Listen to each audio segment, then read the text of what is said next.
E aí pessoal do Livre, tudo bem? Eu tô aqui hoje conversando com a Rafaela Moreira. Ela é advogada de entretenimento e mídia, especialista nessa área e vai trazer bastante informação aqui pra gente, né? Rafaela, tudo bem? Seja bem-vindo ao Livre. Tudo jóia, Rafael. Muito obrigada pelo convite. Super feliz de estar aqui compartilhando um pouquinho. Pois é, vamos conversar um pouco sobre o mundo do entretenimento em si e mais voltado para a parte jurídica, né? Muita gente pensa que é só começar um projeto, só começar um curta-metragem, um filme, um desenho, um quadrinho que seja e já tá protegido, né? Protegido juridicamente, né? E parece que não é bem assim. Você pode explicar um pouco mais como funciona essa área? Sim, com certeza.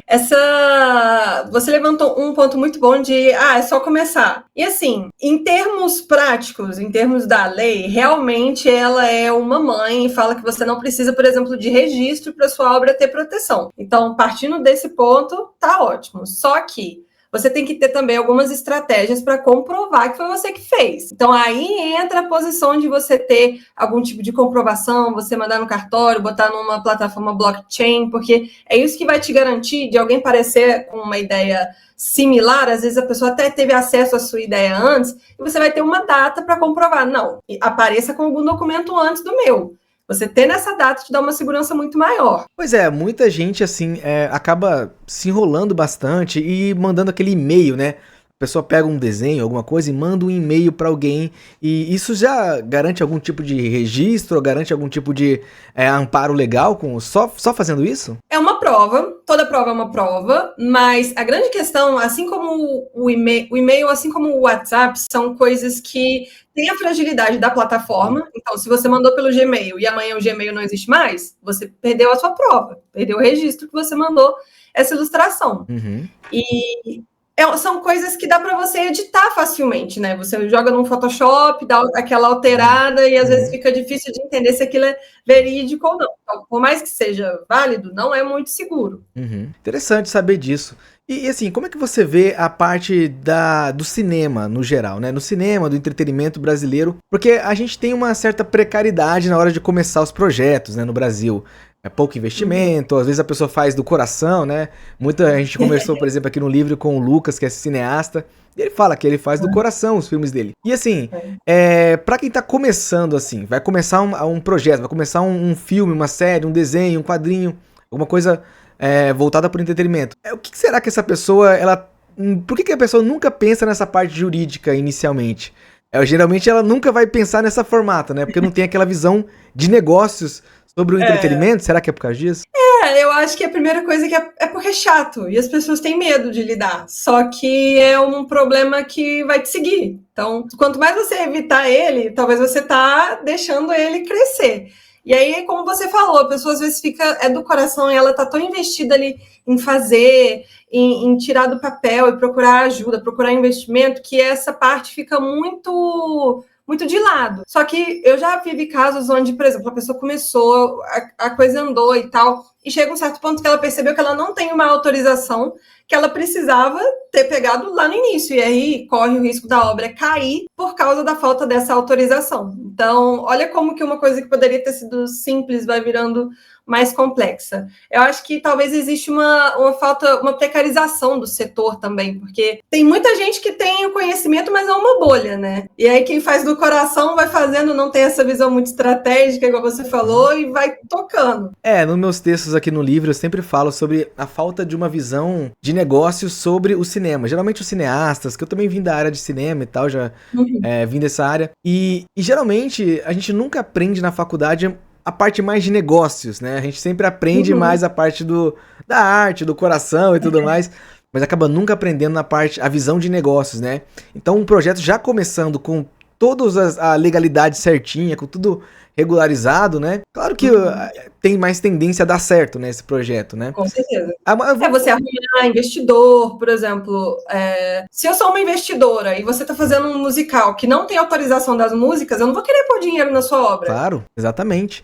Até para mostrar aquele profissionalismo também na hora de seu projeto vender. Vamos supor um roteiro que a pessoa está fazendo, seja um roteiro já é uma propriedade intelectual, né?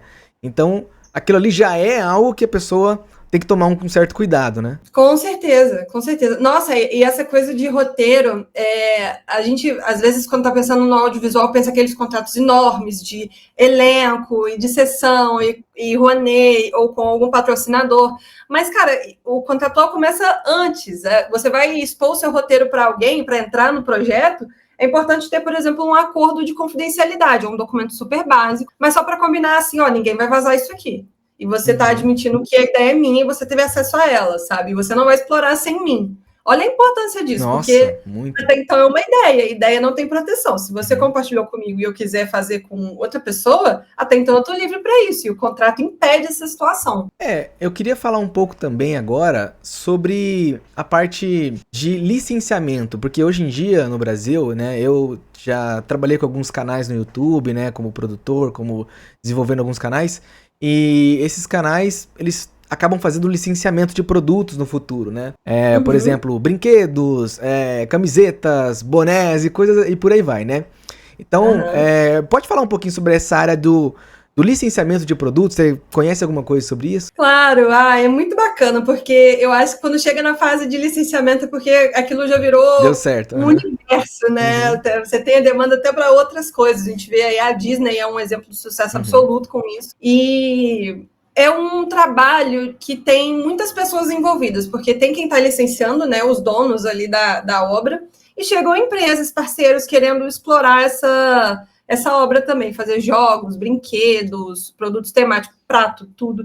E aí a gente faz, geralmente, um acordo, onde você pode ter uma remuneração fixa, então a empresa te paga um valor grande, você tem uma estimativa de quanto ela vai ter de receita, e aí ela pode explorar por um determinado tempo, criar determinados produtos, né? A gente sempre faz uma lista para não fazer Deus e o mundo também, senão ela vai achar que pode. Ou pode ser royalties, né? Aquela porcentagem de receita por um tempo determinado, ou você pode ir renovando ou suspender. É muito interessante, porque dentro daquilo que a gente estava falando de possibilidades estratégicas, é mais uma fonte de receita. Então, se você pensou nisso lá no início, já facilitou aqui na conta. Exatamente. Essa aqui é a visão, né? A visão de negócios que às vezes falta. O cara pode fazer um curta-metragem. Eu vou dar um exemplo para você de uma empresa chamada Glitch Studios, né? Que é uma empresa, se eu não me engano, ela é canadense, se eu não me engano. Mas ela criou um desenho animado, um desenho em 3D e lançou no YouTube. Foi o maior sucesso. Chama Digital Circle, o nome dessa série. A série fez o maior sucesso e a Netflix tá distribuindo agora. E assim... Olha só.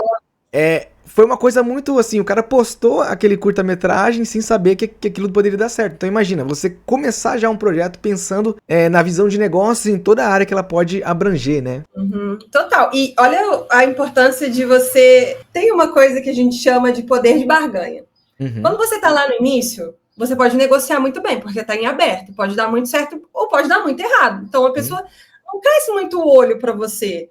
Agora, quando supondo que essa pessoa não tinha um licenciamento, agora, a situação mudou completamente, ela vai licenciar para a Netflix, e ela precisa da liberação de alguém, esse alguém, o olho já cresceu, não, então você vai ganhar muito mais, então eu quero muito mais também. Você vê como é que é. Agora vamos falar um pouco sobre um evento muito interessante que eu participei desse evento da última vez, chama o LicenseCon, que é um grande evento que acontece sobre licenciamento de produtos e tal. E tem vários desses eventos que tem uma visão de negócio sobre o entretenimento. Você conhece algum desses eventos, algumas coisas que você pode falar um pouco pra gente? Conheço. Eu sei muitos que acontecem principalmente em São Paulo e no Rio, né? Tem a Rio2C, não referente a licenciamento, né, especificamente, mas tem muitos, o Trends, que fala de criatividade, muitos falam de música. Eu acho fundamental, porque você vai, além do networking, né, você conhecer pessoas do mercado também de uma forma complementar e conhecer supostos concorrentes, né? Eu não acredito muito nessa ideia de concorrente, mas pessoas que estão no mesmo mercado que você, troca ideia e aprende, né? Costuma ter muita palestra interessante e você acaba ficando bem antenado. É verdade, e isso é uma coisa interessante, porque, de novo, a galera aqui, pelo menos na nossa região, acaba não pensando muito na parte de negócios disso, né? E isso é uma coisa muito importante. Só pra gente concluir um pouco nossa conversa aqui, ia falar sobre direitos de exibição, né? Muitas empresas, por exemplo, a Globo, quando vai passar um filme na TV, ela compra os direitos de exibição daquela obra, né? E geralmente as distribuidoras, elas compram das produtoras, né? E nesse meio, assim, também tem essa parte jurídica de você comprar os direitos de exibição. Os direitos de exibição pode ser, por exemplo, só num país por exemplo, posso comprar um filme internacional só para exibir na América Latina, ou coisas desse tipo podem acontecer? Ah, com certeza. E é uma forma de você estabelecer mais contratos, né? Se eu estou limitando para uma região, significa que eu fico livre para negociar com outras pessoas. E aí, falando do direito de exibição, especificamente no audiovisual, porque tem a área de esportes que tem a sua legislação própria, tem o direito de imagem dos atletas, todas essas coisas. Mas falando de audiovisual, é algo muito parecido com o licenciamento, porque a produtora é quem, nesse exemplo, é a titular do direito. Aí ela licencia para uma distribuidora que tem mais relacionamento com canais, a Netflix, a Globo, etc. E aí essa distribuidora pode licenciar para a Globo e aí dentro do contrato firmar, olha, mas você não vai licenciar para a Band, eu sou exclusiva. E isso é perfeitamente possível. A gente vê isso muito com, hoje em dia, produção de plataforma, de streaming. Então, você produziu um filme que vai passar só no Globoplay. Saiu agora uma série que foi produzida, eu acho que pelo HBO, que agora chama Max, né? Que vai passar na Band. Então, se a Globo quiser comprar, não vai poder. Tem o formato de novela, tem atrizes que eram exclusivas da Globo. Então, é tudo uma grande negociação. Se você fica mais caro. Pois é, por falar na Globo em si, eu sei recentemente que a Globo mudou bastante os contratos dela que ela tinha, né? Tinha aquele contrato bem de direito de imagem exclusiva, né? Hoje em dia já parece que é por obra, né? Você sabe alguma coisa sobre essa parte? Internamente não, mas o que a gente vê de movimento de mercado é que mudou muito. Não faz sentido você ficar pagando um ator para ele ficar na geladeira. Aquilo é um gasto para você e a gente sabe que a TV, as emissoras de TV têm que explorar outros canais para ter receita, porque a TV também já teve o seu momento de ouro e hoje continua muito bem. Tem muita gente que fala que a TV está falindo, ela não está falindo, mas está mudando, o mercado está mudando. Agora, e os atores também não querem ficar travados na emissora sem trabalhar. Eles querem, de repente, aparecer numa plataforma de streaming, ter liberdade de negociar, todas essas coisas. O mercado muda naturalmente. Sim, sempre acaba mudando, né? A tecnologia daqui a 10 anos vai ser outra coisa. Já vai ser outra coisa, exatamente. Eu vi que os contratos que a Globo tinha com alguns atores não permitia eles colocarem esses filmes no streaming, na Globoplay. Existiam alguns contratos que não permitiam que eles... Então tem novelas muito antigas, assim, que poderia estar no serviço de streaming, mas não está, porque na época não firmou o contrato. Essas pessoas já até morreram, então não tem como você ter um contrato com elas. Então tava rolando essa questão aí. Pra você ver como o mercado de direito de entretenimento é grande, né? É extenso pra caramba.